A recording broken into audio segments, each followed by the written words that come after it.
Welcome to Cuckoo English Podcast for daily English practice. Hey, have you ever compared your life online and felt a little worse? Not jealous, not angry, just smaller, like everyone else is moving faster, doing better, living more. And then you close the app, but the feeling stays. Now let me ask you something else. Is social media actually helping us or quietly harming us? So stay with us till the end of the episode, and we will talk about how social media is affecting our personal lives and mental health. So, hello everyone, and welcome to Cuckoo English Podcast. This is a place where we talk about real life, real feelings, and learn English in a simple and natural way. I am Sophia. And I'm Jeremy, and today's topic is one we all live with every single day. Social media. Is it good for us or bad? Hey, Sophia, let's start our episode with the positive side of social media, because honestly, social media didn't become popular for no reason. Billions of people didn't just wake up one day and say, hey, let's all waste our time together. Exactly. If social media was only harmful, people would not use it so much. True. Honestly, social media connects people, and that's a powerful thing. You can talk to friends who live far away. Time zones don't matter, distance doesn't matter, and suddenly your childhood friend from another country is just one message away. You can also find people who think like you. Whether you love books, fitness, photography, or learning English at 2 a.m., there's someone out there doing the exact same thing. And let's not forget learning. You can learn new skills, sometimes faster than in a classroom. Cooking, coding, public speaking, or even how to fix something you broke 5 minutes ago. Yeah, YouTube has basically replaced the sentence, let me call a professional. For many people, social media actually opened new doors. Like small creators found audiences without needing big companies. Students found free education without expensive courses, and small businesses found customers without huge advertising budgets. And for English learners especially, platforms like YouTube, podcasts, and short videos can be incredibly helpful. You hear real people, not textbook English. And real conversations, the kind people actually use in daily life. So, when used the right way, social media doesn't just entertain us, it educates us, connects us, and gives opportunities to people who never had them before. In that sense, social media really can make life better, as long as we're using it and it's not using us. Another good thing about social media is connection. At the end of the day, humans want to feel seen. We want to feel understood. We want to feel like someone out there understands us. And social media gives that feeling very fast, almost instantly. You post something, people like it. They comment. And that small reaction sends a message to your brain. Okay, I matter. People noticed me. For someone who feels shy or quiet in real life, that feeling can be very powerful. It's easier to express yourself behind a screen than in front of people. You don't have to speak loudly, you don't have to be confident, you just have to post. But this is where things slowly begin to change. Not suddenly, not loudly, quietly.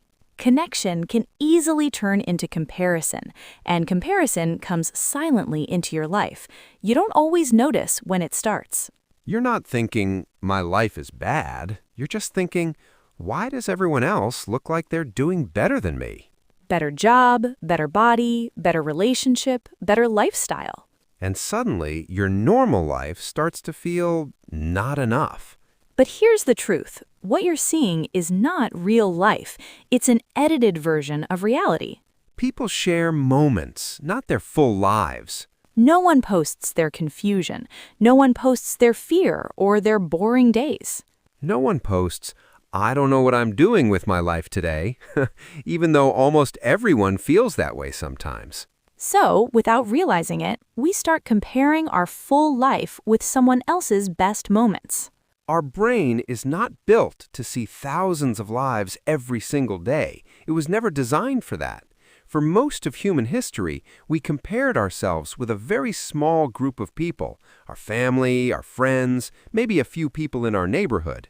But today, in just 10 minutes of scrolling, we can see hundreds of people, different faces, different bodies, different jobs, different lifestyles, all mixed together on one screen. And the problem is, our brain treats all of this as real and important. It doesn't stop to say, this is just a photo. It just thinks everything is real. So we start comparing without realizing it. It happens quietly in the background of our mind. Even when we don't want to compare, even when we know, logically, that social media is edited and filtered. Emotionally, it still affects us, and slowly this comparison changes how we see ourselves. You may start doubting your progress. You may feel like you are late in life, or like everyone else is moving forward faster than you. And these thoughts don't come all at once. They come little by little after many days of scrolling. Hey listeners, now let's pause for a moment. This part is important. Think about this question carefully. How do you usually feel after scrolling through social media for a long time? Do you feel calm and relaxed? Do you feel motivated and inspired? Or do you feel tired, drained, maybe a little anxious or empty inside? There's no right answer here, and this is not about judging yourself. Just be honest with yourself. Notice the feeling. Because the way social media makes you feel tells you a lot about how it is affecting your mind. And awareness, simply noticing, is the first step towards a healthier relationship with it. You can also share your answers in the comments, and we can help each other in this together. So, Jeremy, what do you think? Is social media really making life better, or is it just making life more noisy and distracting? That's a strong question. I think it is making our lives very complicated. And honestly, I think many people feel that social media is making us lose focus and distracting, but don't know how to say it. Yeah, because everywhere you look, someone is talking, someone is reacting, someone is sharing an opinion. Exactly. Everyone has something to say about news, about relationships, about how you should live your life. And everyone is reacting, liking, commenting, reposting, sometimes without even thinking. But here's the real question. Who is actually listening? That's the strange part. We speak more than ever before. We share more than ever before. But somehow we connect less. It's ironic, right? We're surrounded by voices, but real understanding feels rare. Sometimes I feel like we know more about strangers online than about ourselves. True. We know what they ate for breakfast, where they went on vacation, what gym they go to. But we don't always know what we're feeling or why we feel tired, anxious, or lost. And that's where things start to get dangerous. Not loudly, not suddenly. The harm of social media is not obvious. It doesn't shout at you. It doesn't say, hey, I'm harming your mental health. Yes, it's quiet, very quiet. It enters your life slowly through small habits. Like checking your phone while eating. Or scrolling when you're bored, even for just 5 minutes. Or opening an app without even realizing why you opened it. And over time, these small moments start changing you. You notice you can't focus like before. You read a page, then check your phone, then forget what you read. You notice you have less patience. Small things annoy you more than they should. You feel more anxious. Even when nothing bad is happening, your mind feels busy, loud, restless. And slowly, self-doubt grows. You start questioning yourself more. Am I doing enough? Am I good enough? Or am I falling behind? And the scary part is you don't connect these feelings to social media. You just think this is how life is. But it wasn't always like this. Exactly. These feelings grow quietly, day by day, scroll by scroll. Hey learners, think about this for a moment. When was the last time you checked your phone without a real reason? Not because someone called you, Not because of work.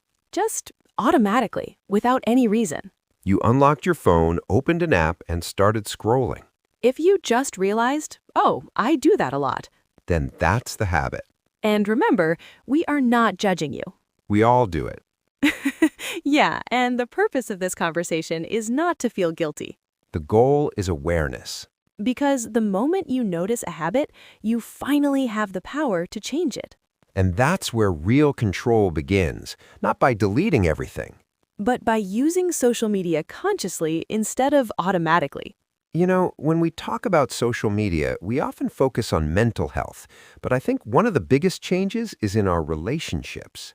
I agree. And it's tricky because on the surface, social media looks like it's helping relationships. We're connected all the time. We can message anyone, anytime.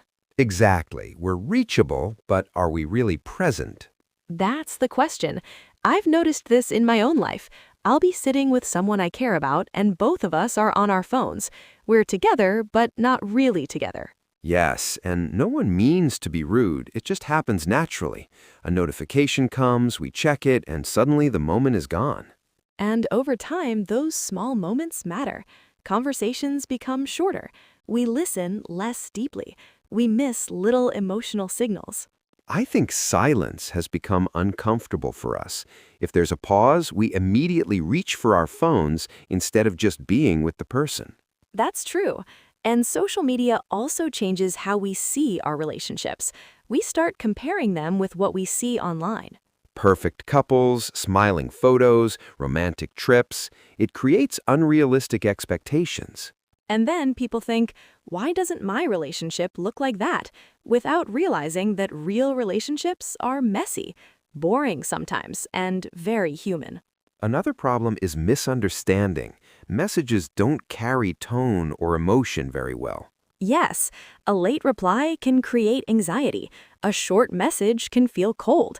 And suddenly people start overthinking instead of talking. Instead of asking, "Are you okay?" we assume the worst.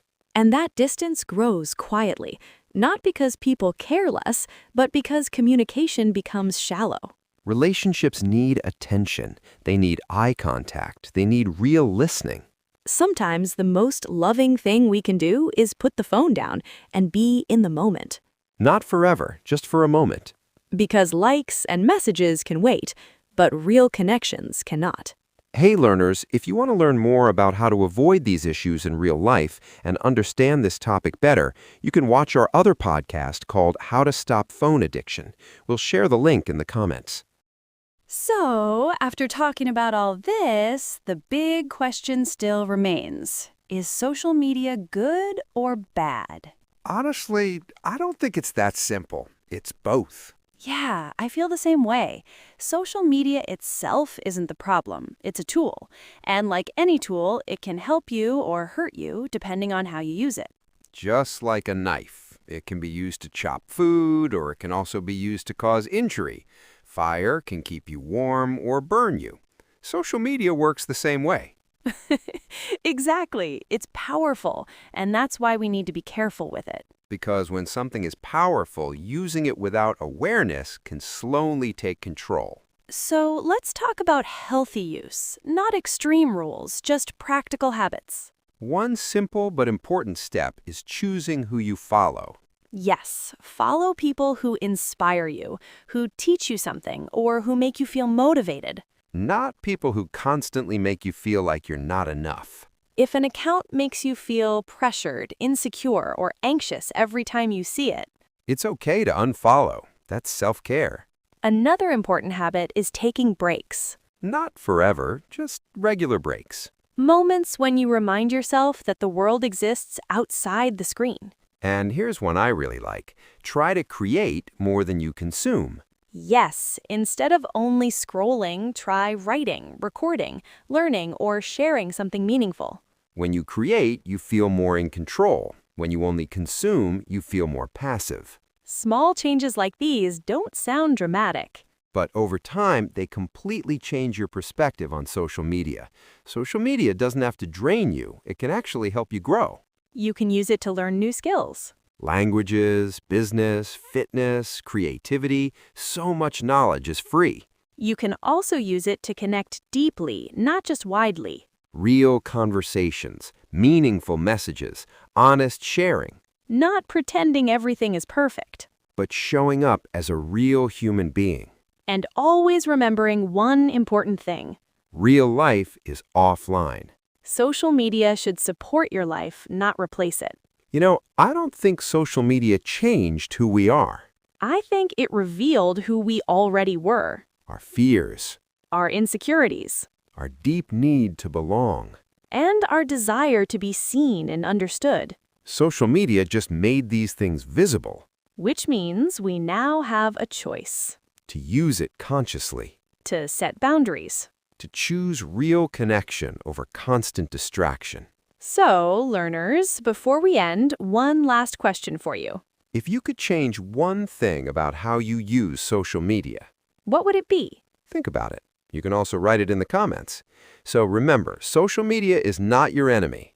But it shouldn't control your life. Use it with intention. Use it with awareness. Use it as a tool. And don't let it use you. So this brings us to the end of today's episode. We hope you enjoyed it and learned something from it. And if you want to watch more episodes like this and learn English in a fun way, don't forget to like, share, and subscribe to our channel. Bye for now.